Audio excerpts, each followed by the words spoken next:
great. Okay, so we'll give it a couple minutes, see what goes on. Yeah. Cheers. This is our first time doing this, so this should be very fun. You guys don't put like sugar in your tea. Do you want sugar? No, it's fine. It's just a little bit different for me. Do you usually have sugar? Oh, I put loads and loads and loads of sugar in my tea. It's always great. And do you have it strong? Yeah, I usually go with chai. We have really good chai. So yeah, here we are in England, in Nottingham, drinking tea at Cafe Nero, because that's a classic, and we're going to be talking about the orange balloon. I have the wonderful Samantha Priestley with me here right now, which is very exciting. So we're just going to be talking about a few things, England life, all that good stuff. So I guess my first question is, where did you get the inspiration to write your book?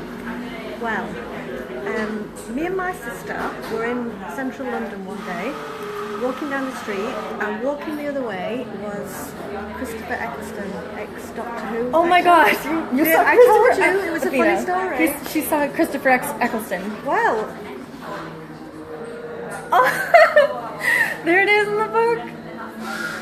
Oh my gosh, I never got that. so anyway, he was pushing a child in a pram with an orange balloon tied to the arm. Yeah. And he was kind of trying to hide behind the balloons. He obviously didn't want to be seen or bothered. Me and my sister was Christopher Eccleston. Are you a huge Doctor Who fan? Not a Doctor Who fan particularly, but a fan of him. Yeah, no, he's great. But we could see he didn't want to be bothered, so we didn't jump on well, him. that's respectful. Yeah, we I left would him. not. I would be all You over would that. have, yeah.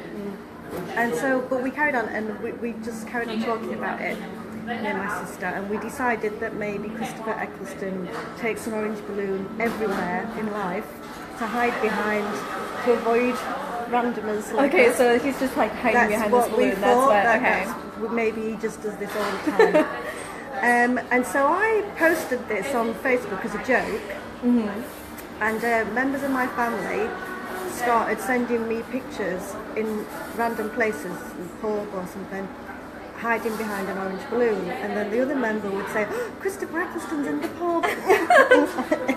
And it took on a life of its own.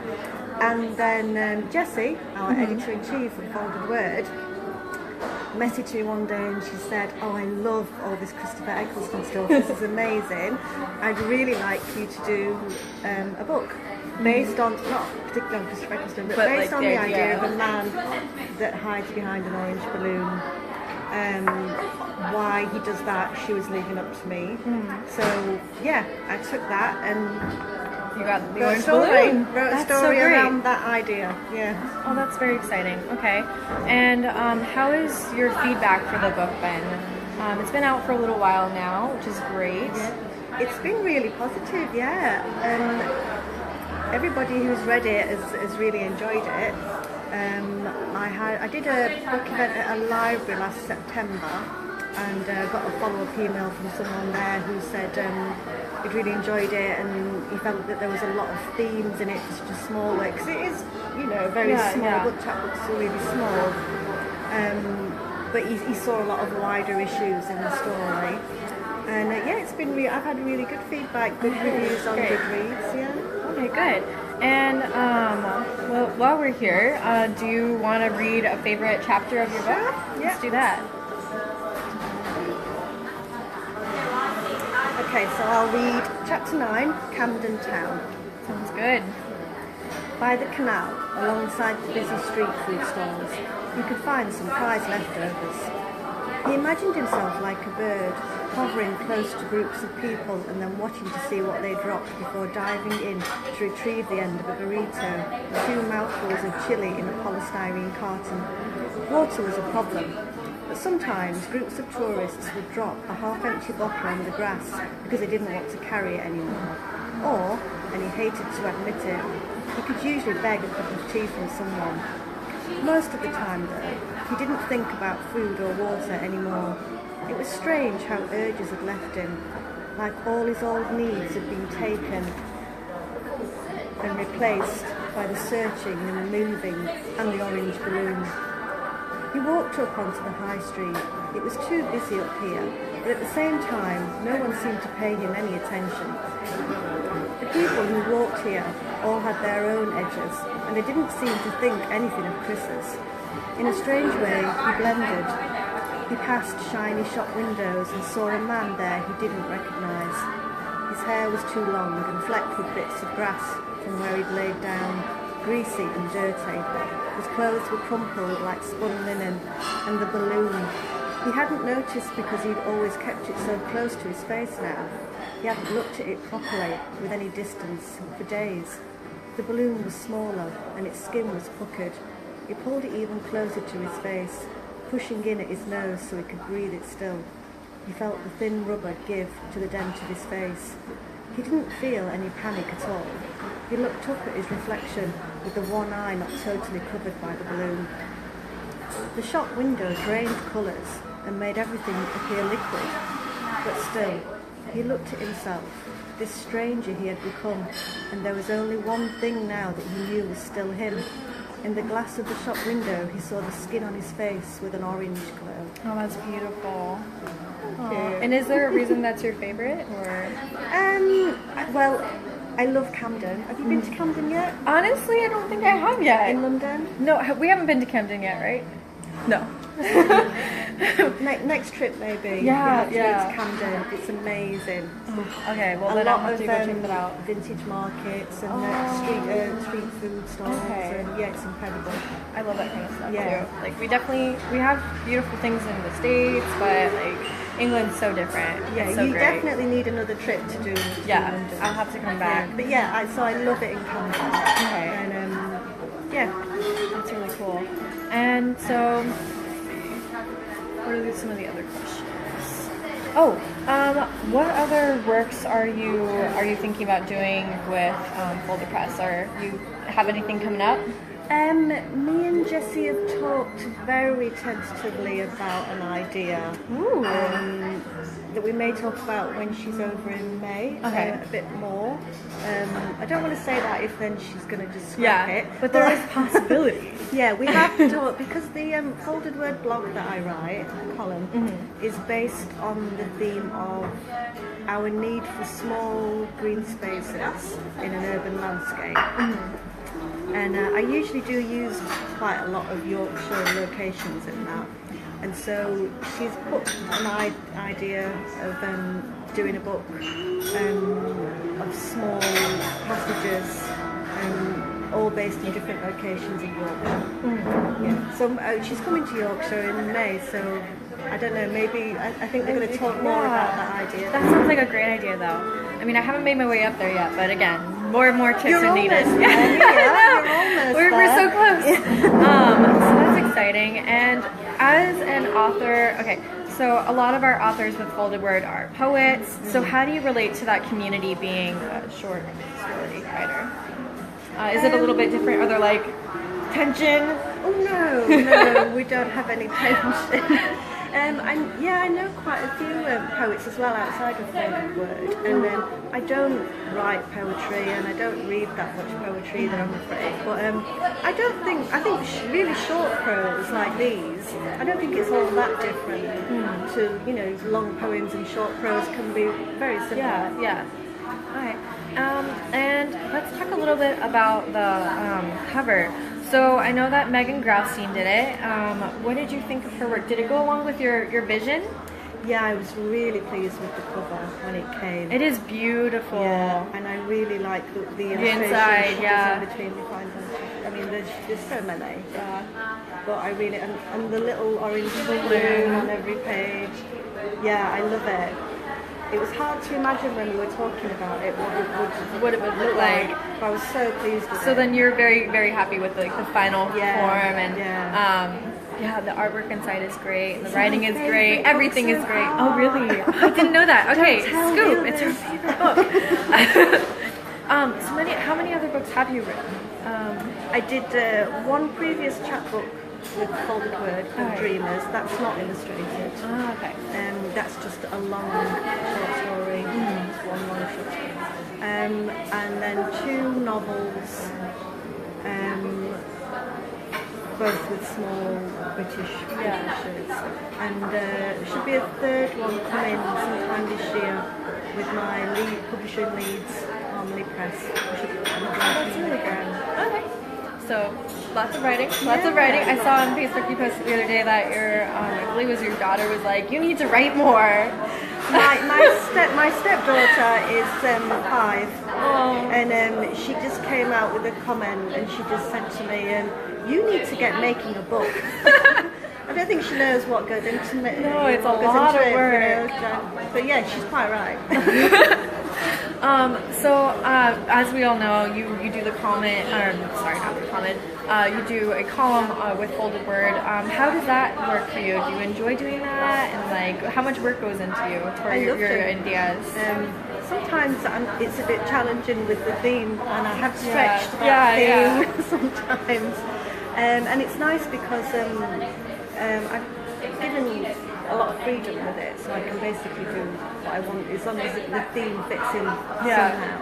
And do you take the pictures yourself? I'm curious. Like sometimes they're nature or they're cartoons, but the picture of it was the old factory that was now a market. The last one? Yeah, the last one. Yeah, no, I didn't take that, but sometimes the ones I've taken and sometimes they're just... Yeah, the garden one was beautiful too. Oh yeah. That's why, like, when I'm at home, like on my laptop at 3 o'clock in the morning, I'm like, oh my gosh, I wish I could go to these places. Oh, that's good. It's beautiful. Yeah, no, it definitely works because they're so beautiful and they're so creative and your stories are so exciting. Do you have a favorite one that you've written so far? One that you're like, that's a winner? For the Folded Word? Yeah, for Folded Word. It might be tough. You've done quite a few. It's hard. I really liked the Draw Me a Dream one. The one that was Oh based my on gosh, the that picture. was, okay, so when Gastein hired me, that was the first one that I helped publish on the blog. That was one of the funny ones where I started writing just with an idea of, me and my partner had been to, because he's an artist, and we'd been to a convention for comic book art. Oh, that's so fun. I wish I could go to those. I just when I got back, I just had this idea of, because where we went to in Leeds, it's quite built up, and it's just a lot of buildings and there's not much greenery in that area in the city centre. So I was kind of think, where is the green? Where is it? There isn't any here. And then but it is in the pictures, So it kind of came out as I was writing it. I didn't have a plan. No, well, sometimes that works the best. Like we're here in a cafe and we didn't really do that much planning, but here we are doing this. So that's very exciting. And how does it work for you being over here in a different country and having, our publisher over in the States? Is that like difficult? Are there challenges, or would you say that modern day technology has made it a little bit easier? Yeah, it's surprisingly easy, to be honest. I probably don't have that much more contact with my British. I mean, I get to meet them in person more. It's easier. It's a lot easier, and I have met my Leeds publisher quite a few times, so that's easier. But we do most of it by phone or email anyway, so it's not so difficult. Alright, and I guess another question would also be, do you have any advice for aspiring writers? Oh, don't do it! Oh yes, oh yes. What's any advice? There's no pay, don't do it.